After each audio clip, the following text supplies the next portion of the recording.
You've been told to be open, to share your truth, to speak from the heart, to be transparent, because honesty builds connection. But that's a lie told by people who benefit from your vulnerability, by manipulators who smile while they collect ammunition from your words, by the world, which rewards the illusion of authenticity, then punishes you the moment you reveal too much. Machiavelli knew better. The promise given was a necessity of the past. The word broken is a necessity of the present. He didn't teach connection, he taught control. And if you want to survive, not as a victim, but as a strategist, you must follow his darkest rules. Starting with this: never reveal these 7 things to anyone. Number 1, never reveal your true intentions. People say, just be honest about what you want. But here's what Machiavelli would say: everyone sees what you appear to be. Few experience what you really are. Because the moment they know your destination, they start placing obstacles. They start calculating how to use your ambition. They start testing whether you're a threat. They will project fear. They will build alliances. They will gossip and sabotage, all before you've taken your first step. Your ambition threatens them, and your transparency feeds them. So conceal it. Let them guess. Let them underestimate. Let them believe you're passive, while you quietly build the empire they didn't see coming. You don't say, I want to be promoted. You say, I'm just here to learn. You don't say, I'm not interested anymore. You say, we'll see. You don't declare war. You make them think peace is permanent until it's too late. Because when your goals are invisible, your enemies don't know where to strike. Number 2, never reveal your emotional weakness. They say, be real. Be vulnerable. What they mean is, show me where to stab. Every time you admit how much something hurts, how often you overthink, how lonely you are, how insecure you feel, they don't hear honesty. They hear opportunity.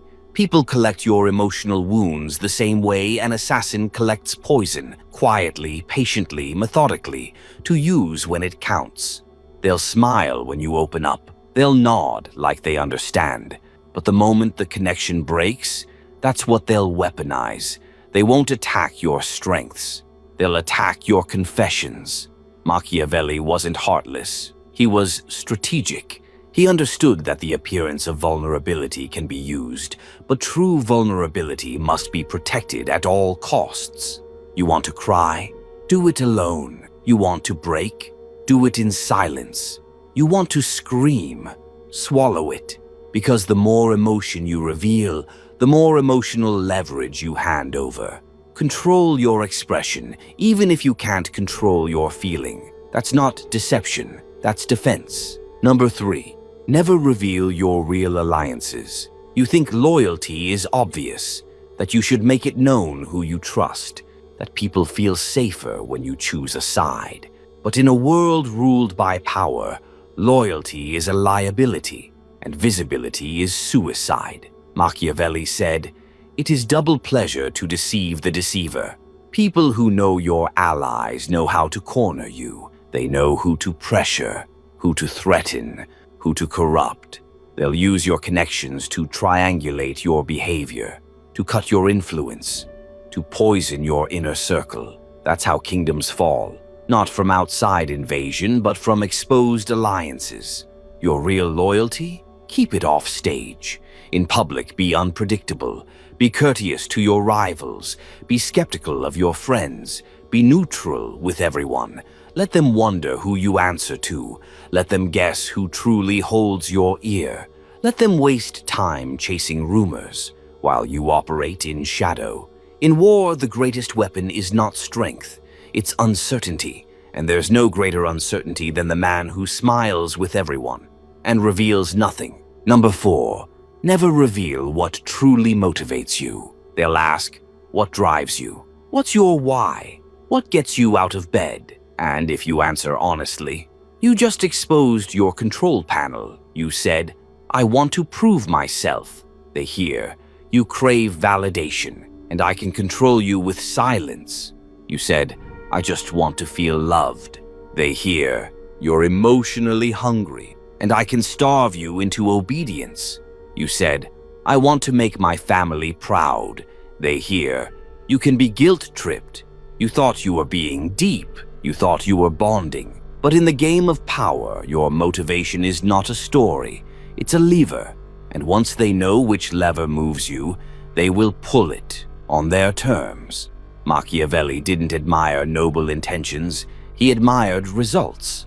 The ends justify the means, because people will manipulate your why to derail your how. They'll appeal to your heart to stop your progress. They'll offer you recognition just to distract you from legacy.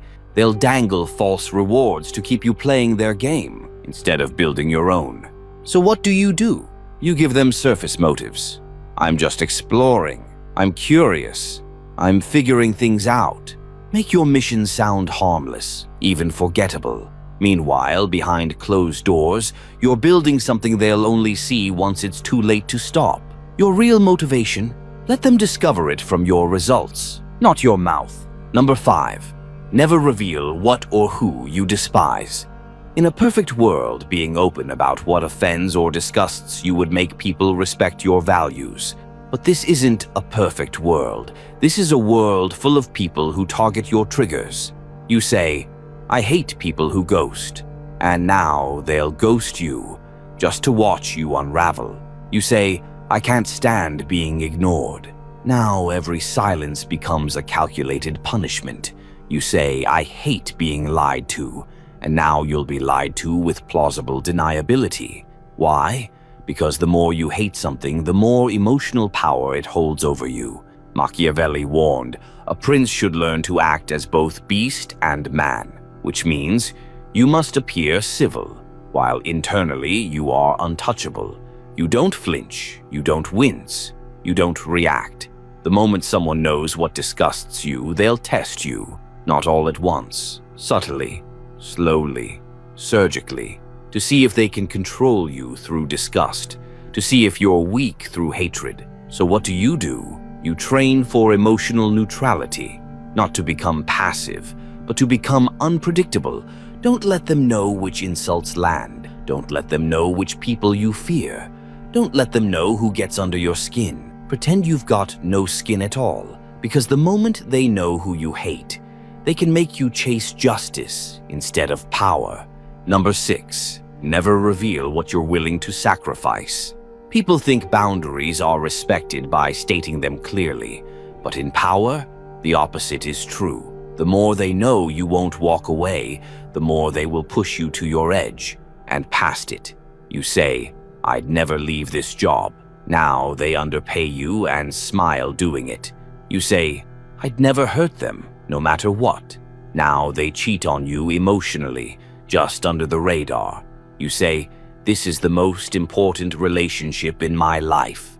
Now they know they can slack off, show up late, half love you, and you'll still stay. Congratulations, you've declared yourself non-threatening. Machiavelli taught rulers to always appear replaceable, but never be replaceable, and always let others believe they can be replaced, even when they can't. This is how you flip the script. Instead of saying, "I'll never leave," you say, "I like it here for now." Instead of saying, "I'll do anything for this," you say, "I'll do what I must, as long as it makes sense." This doesn't make you cold, it makes you calculating, because what you're willing to sacrifice is the final weapon in any negotiation, and when they know what that is, they won't ask for it directly. They'll just take everything around it, until the sacrifice becomes inevitable and you make it yourself. In this world, clarity can be a trap. People say, just be clear, say exactly what you want, speak openly. But Machiavelli would say, he who is the cause of another's greatness is himself undone. Translation, when you give them the full blueprint of your mind, you give them the power to destroy it. Number 7, never reveal what you truly think of yourself. This is the most dangerous revelation of all. Not what you think of others, but what you believe about yourself, because if they know your internal valuation, they'll know how to control your reality. Say you doubt yourself, even quietly, and they'll reinforce that doubt until it becomes permanent. Say you think you're not attractive, not talented, not worthy, and they'll reflect it back to you in subtle, cruel ways. Jokes wrapped in smiles, backhanded compliments, intentional neglect. They'll teach you to hate yourself, not through aggression, but through agreement. Even worse, if you say you think you're powerful, that you're worth more, that you're going places, they'll mark you for destruction. Because most people don't want to hear the quiet voice of someone rising. They want confessions. They want cracks. They want insecurity, so they can feel safe in your presence. Machiavelli would have told you, men are so simple and so obedient to present necessities that he who deceives will always find someone who will let himself be deceived. And your biggest deception, letting people think they know what you really are. So what should you do? Let them wonder. Play the role they can digest, humble, curious, non-threatening. Don't tell them you're building something massive. Let them mock you and feel comfortable, because comfort makes people lazy, and their laziness becomes your camouflage. You want to become unstoppable? Let them think you're stagnant. Let them laugh.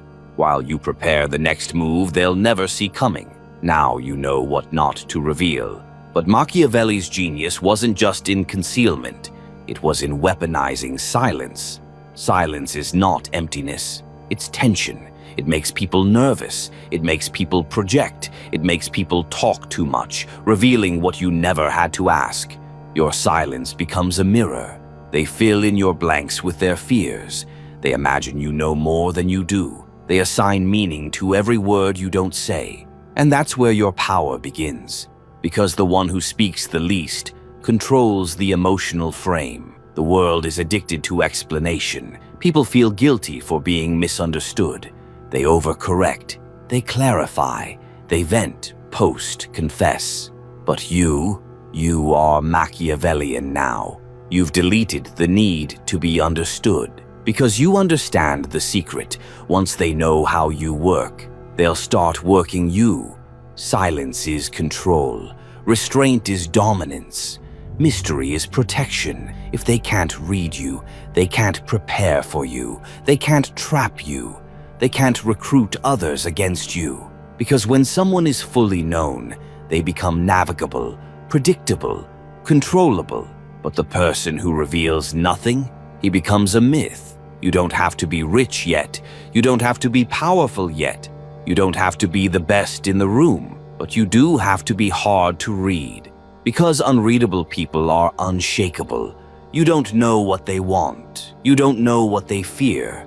You don't know what would break them, because they never showed you. You walk into the room and people sit straighter, speak slower, second-guess themselves.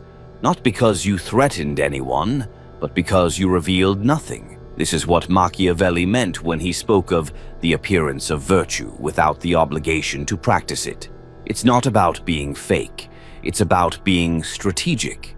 Because if you live in a world where people look for weakness, why would you ever broadcast yours? Now that you know what never to reveal, here's how you operate in the real world, visible to all, known by none. Because Machiavelli's strategy wasn't isolation, it was infiltration. He didn't say, hide in the shadows. He said, become the shadow inside the room. To win, you must move silently inside the system, learn the rules, smile in meetings, laugh at their jokes, nod when they share their plans, but reveal nothing real. You're not faking agreement, you're withholding allegiance. Here's how this plays out. They ask, what do you think about this person? You say, interesting, I haven't seen enough yet. They ask, what's your next step? You say, still figuring it out. They ask, what are you really after? You say, peace, mostly. Give them dust, give them pig, give them answers that sound like truth, but contain no leverage. Why? Because power decays when it becomes predictable, and you are now unpredictable by design. Power doesn't always look like dominance.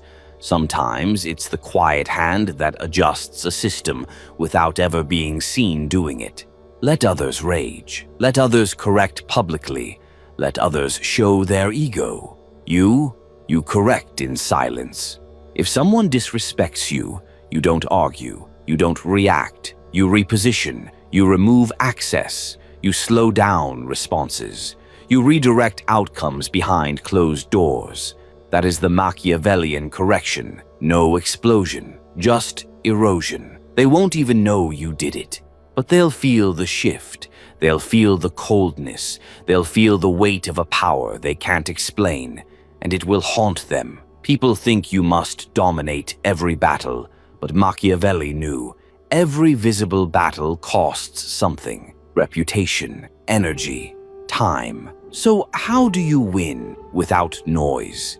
You outlast, you outthink, you plant doubt in your enemy's mind without ever touching them. Let's say someone challenges you, tries to discredit you, spreads rumors. You don't confront, you don't panic, you don't defend, you just tighten your circle. You stop sharing, you work quietly.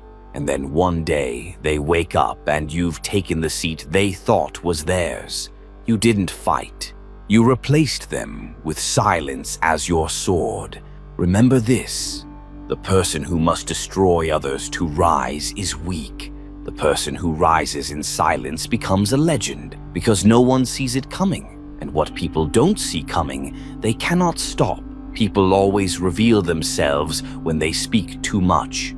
That's why your words must do one of two things: create an illusion, conceal an intention. Every sentence must serve the fog. You're not lying. You're distorting the lens. Someone asks, "Are you trying to lead this?" You smile. "I just want to contribute where I can." Someone says, "You're different lately." You nod, just focusing inward. These aren't lies. They're decoys. Because the more others try to interpret your language, the less energy they spend attacking your actions. You're not a ghost. You're not a wall. You're a mirror. And when people can't read you, they see themselves instead. That's why they fear you. And that's why they respect you. Because you are now impossible to decode and dangerous to underestimate. Now that you've erased what weakens you, what do you replace it with? Nothing. Not more information. Not a better version of your story. Not a new narrative. You replace it with emptiness. Why? Because emptiness makes people fill in the blanks. And they always fill it with fear, desire, or admiration. The person who says nothing after betrayal? Terrifying, because you don't know what they'll do next. The person who doesn't explain their ambition? Unstoppable, because they could be playing 5 levels deeper than you realize. The person who remains neutral in drama? Feared, because they're not swayed by chaos, which means they're swayed by nothing. This is what Machiavelli mastered. Men judge generally more by the eye than by the hand. Everyone sees what you appear to be. Few experience what you really are. He understood that perception is power, and perception is shaped not by what you reveal, but what you withhold.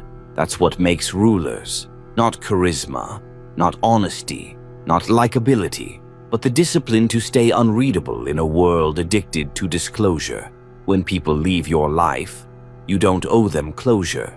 When people betray you, you don't owe them explanation. When people doubt you, you don't owe them evidence. Let your silence be the punishment. Let your distance be the answer. Let your glow up be the obituary. People who violate your boundaries should not be taught.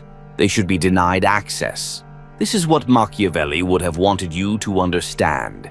Never let someone dissect your soul after they've proven they can't protect it. Now you walk differently. You no longer speak to be heard. You speak to direct. You no longer reveal what you feel. You reveal what's useful. You no longer justify your absence. Your absence is the message. People may not say it to your face, but they feel it in their chest. I don't know what they're thinking, but I know not to play with them. That's what silence buys you. That's what secrecy earns. That's what hiding your deepest truths creates. A psychological climate of fear and fascination. You are no longer a person they can casually define. You are now a presence they must adapt to. You don't need to be a manipulator. You don't need to be cold. You don't need to control others. You only need to control the access point. What people know, what people see, what people feel entitled to. And when you close the gates, the kingdom becomes yours again. Machiavelli's darkest rule wasn't about cruelty, it was about containment. He who conquers himself is greater than he who conquers a city. And now, you've conquered the urge to explain, to vent, to be known by everyone. You've left behind the version of yourself that bled every time someone asked, "What's going on inside your head?" Now, they'll never know, because now, you don't reveal, you observe, you move, you act. And when they finally understand what you are, it will be long after it's too late to stop you, because the loud ones are seen, the reckless ones are feared, but the quiet ones, they are remembered as legends.